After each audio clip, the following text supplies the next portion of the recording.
ठंड में 10 जुगाड़ू बहू का पेड़ घर ससुराल। हसमुख लाल जी, हम आपका किराया लेकर कहीं भागे थोड़ी जा रहे हैं। हम सबके पति कमाने के लिए शहर गए हुए हैं। जैसे ही पैसे कमा कर भेज देंगे, सबसे पहले हम आपका किराया चुका देंगे।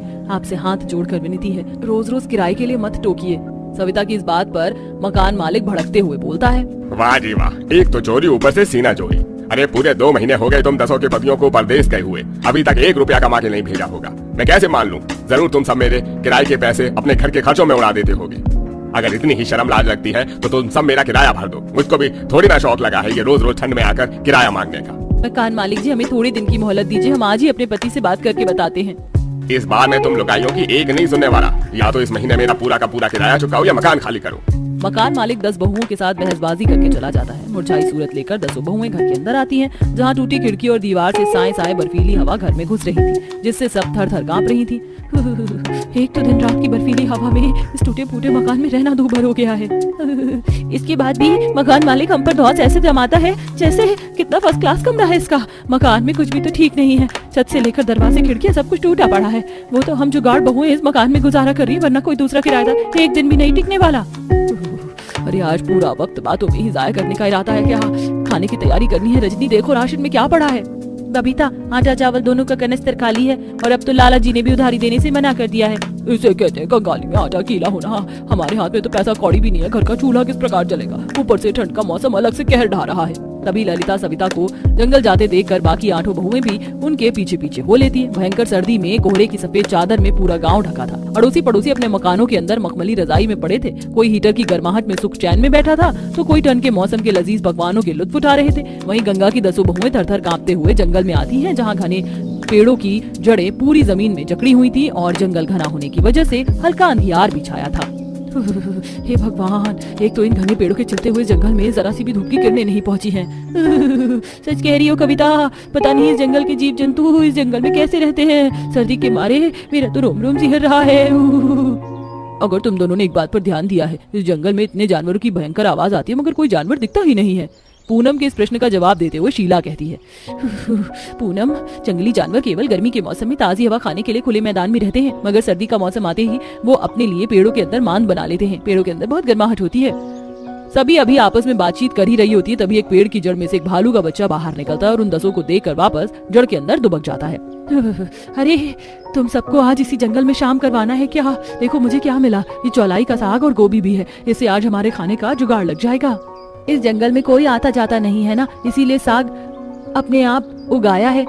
10 जुगाड़ बहुएं अलग अलग भाग में बांटकर जरूरत की चीजें इकट्ठा करती हैं। कोई सूखे पत्ते बटोरती है तो कोई लकड़ी काटती है। वहीं बाकी बहुएं फल फूल इकट्ठा करके वापस अपने घर लौट आती हैं और खाना बनाकर भरण पोषण करती हैं। इसी तरह ठंड के कहर में 10 जुगाड़ बहुओं की कश्मकश भरी जिंदगी गुजर रही थी। और एक दिन भयंकर ठंड में सुबह सुबह मकान मालिक गुस्से में लाल पीला होकर आता है और उन सब का सामान उठा उठा कर बाहर फेंकने लगता है।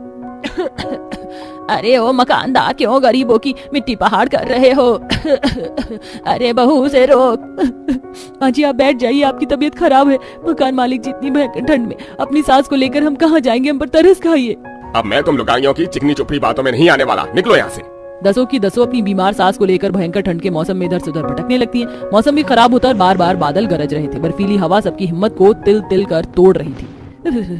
बहुओं, अब मुझे और चला नहीं जाएगा।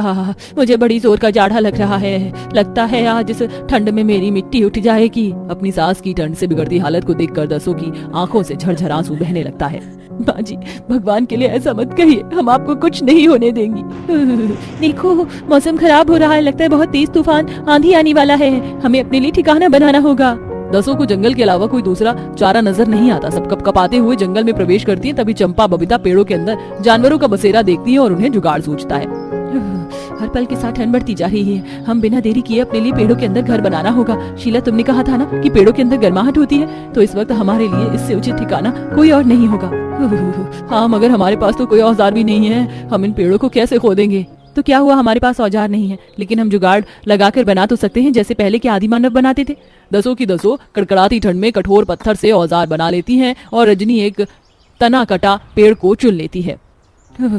ये देखो, ये पेड़ विशाल मोटे तने वाले हैं। इसमें हमें ज्यादा मेहनत नहीं करनी होगी। तुम 5 भी कोई ऐसा ही आसपास में पेड़ चुन लो। हम 10 अपने लिए 2 पेड़ घर बनाएंगे। इस तरह दसों जुगाड़ बहुएं 5 के झुंड में 2 अलग पेड़ों को खोखला करती हैं। तभी बर्फ की बरसात होने लगती है जो ठंड में उनके दुख पीड़ा को कई गुना बढ़ा रही थी। हे भगवान, ये बर्फ के गोले तो अंगार की तरह हमारे शरीर पर बरस रहे हैं। मेरे तो हाथ पैर दोनों सुन्न पड़ गए हैं। मुझसे बाहर नहीं होगा। मेरे भी हाथ थक गए हैं और नहीं होता है। देखो, हम सब ठहर नहीं सकते। हमें आज के आज ये काम पूरा करना होगा।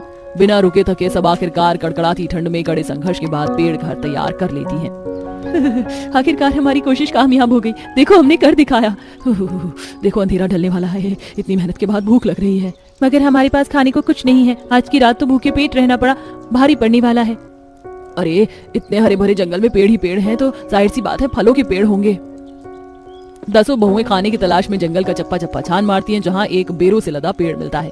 देखो, इस पेड़ पर कितने बेर लगे हैं। इससे हमारे आज का गुजारा हो जाएगा। ललिता कविता डाली को हिलाती हैं, जिससे जमीन पर काफी सारे बेर गिरते हैं। शीला चंपा जल्दी जल्दी बेर को चुनती हैं। वहीं दूसरी तरफ रजनी खजूर के पत्ते देखती है।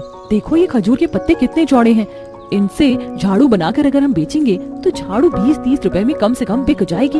और देखो, इस जंगल में कितनी नरम नरम घास है। इससे टिकाऊ रजाई बिस्तर बना सकते हैं। ये घास बहुत गर्म है। इस तरह 4 जुगाड़ बहुएं घास की रजाई बिस्तर तैयार करती हैं। वहीं कुछ बहुएं खजूर की डाली से झाड़ू बनाकर पेड़ घर की सफाई करती हैं और फिर बिस्तर लगाती हैं और बेर से पेट भरकर पेड़ घर की गर्माहट में सुकून भरी नींद सोती हैं। इसी तरह वह जंगल के कुछ भाग को साफ करके खेती बाड़ी करती हैं और ताजी सब्जियां उगाकर बाजार में बेचती हैं, जिससे ठंड के मौसम में उनकी जीविका आसानी से चलने लगती है।